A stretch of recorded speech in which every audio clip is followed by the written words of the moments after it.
আসসালামু আলাইকুম চাচা, কেমন আছেন? ওয়ালাইকুম আসসালাম। আলহামদুলিল্লাহ আবু বকর, তুমি কেমন আছো বাবা? আলহামদুলিল্লাহ চাচা।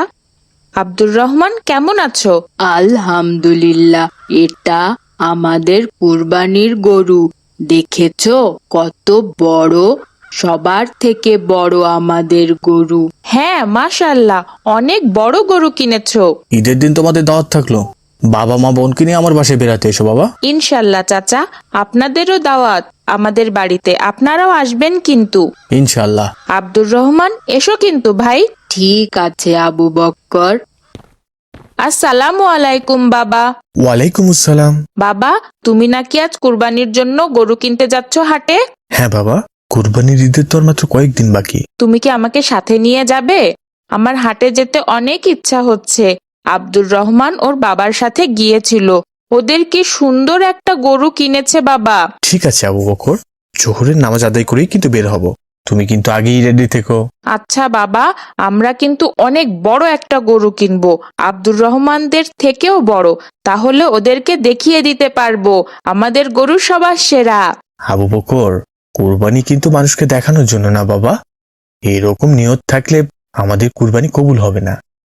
কুরবানি দেওয়া হয় আল্লাহর উদ্দেশ্যে, আল্লাহকে খুশি করার জন্য। নিজেকে বড় করার জন্য যে কুরবানি করা হয়, ওটা কিন্তু আল্লাহ কবুল করবেন না। আমি এটা জানতাম না বাবা। হ্যাঁ বাবা, কাউকে দেখানোর জন্য অথবা কেউ যদি শুধু গোশত খাওয়ার উদ্দেশ্যে কুরবানি করে, তাহলে সেটা কোনোভাবেই কুরবানি হবে না বাবা। আমরা অনেক সময় চিন্তা করি অনেক বড় পশু কুরবানি করব, যেন সবাই বোঝে আমার অনেক টাকা। আবার প্রতিযোগিতা করেও অনেক বড় পশু কুরবানি করা হয়, এগুলোতে কুরবানি হবে না। শুধুমাত্র আল্লাহকে খুশি করার জন্য আমাদের কুরবানি করতে হয়। আবার কুরবানির টাকাতে সুদ ঘুষ সহ যে কোনো অবৈধ টাকা থাকলেও সেটা কুরবানি হবে না কখনোই। ঠিক আছে বাবা, তাহলে আমরা আল্লাহকে খুশি করার জন্যই কুরবানি করব ইনশাল্লাহ। তুমি কিন্তু আমাকে হাটে নিয়ে যেও বাবা। ইনশাআল্লাহ। তুমি জোহরের নামাজ আদায় করে দুপুরের খাবার খেয়েই রেডি হবে কিন্তু। ইনশাল্লাহ বাবা। বাবা, আমাদের কুরবানির জন্য গরুটা কিন্তু দারুণ হয়েছে। হ্যাঁ বাবা, আলহামদুলিল্লাহ, আমরা সুস্থ সবল পশু কিনতে পেরেছি। আমাদের সব সময় সুস্থ সবল পশু কুরবানি করতে হয়। অসুস্থ দুর্বল কান কাটা শিং ভাঙা চোখে দেখে না এমন পশু দিয়ে কুরবানি হয় না বাবা। তাই? আচ্ছা বাবা, শুধু গরু ছাড়া অন্য কোনো পশু দিয়ে কুরবানি করা যায় না? হ্যাঁ বাবা, আমাদের কুরবানির জন্য উট গরু মহিষ দুম্বা ছাগল আর ভেড়া নির্ধারণ করা। ও আচ্ছা। মা, মা, আসসালামু আলাইকুম মা। ওয়ালাইকুম আসসালাম। মা, বাসার নিচে দেখো কি সুন্দর একটা কুরবানির গরু কিনে এনেছি, চলো দেখবে। তাই? তুমি যাও বাবা, আমি রান্নাটা শেষ করেই আসছি। ঠিক আছে মা। আবু বক্কর, তোমাদের কুরবানির গরু কিনেছো? হ্যাঁ আব্দুর রহমান, গতকাল কিনেছি। আবু সায়েম, তোমাদের গরু কি কিনেছো? হ্যাঁ ভাই, আমরা 7 জন মিলে একটা গরু কিনেছি।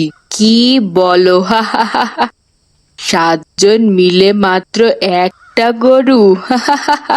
আব্দুর রহমান, তুমি হাসছো কেন?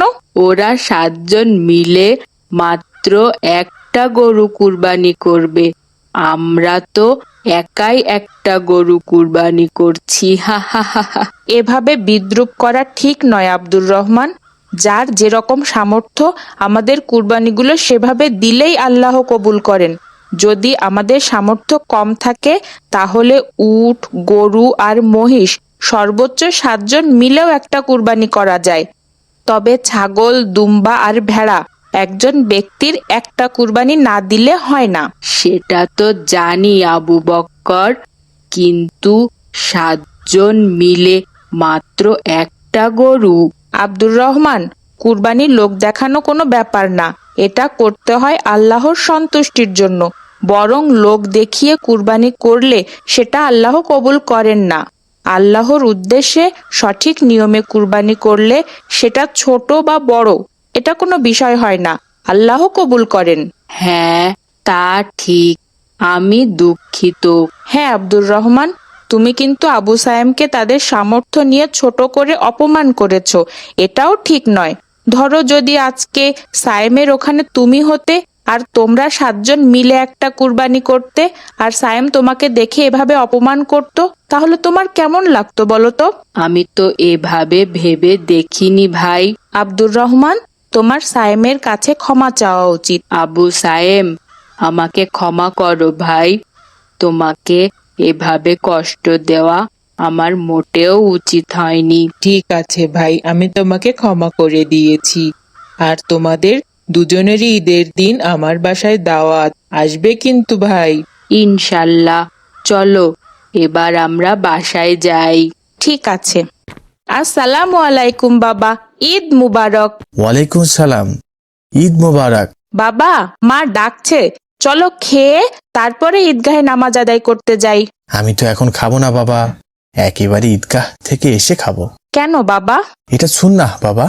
আমাদের নবী সাল্লাল্লাহু আলাইহি সাল্লাম ঈদুল আজহাতে ঈদের নামাজ আদায় করে এসে খাবার খেতেন, আর ঈদুল ফিতরের দিনে নামাজ আদায় করতে যাওয়ার আগে খাবার খেতেন। বাবা, তাহলে আমিও নামাজ থেকে এসে খাবার খাবো। আমিও প্রিয় নবীর সুন্নাহ আদায় করতে চাই। ঠিক আছে বাবা, তুমি তোমার মাকে বলে আসো। আচ্ছা বাবা।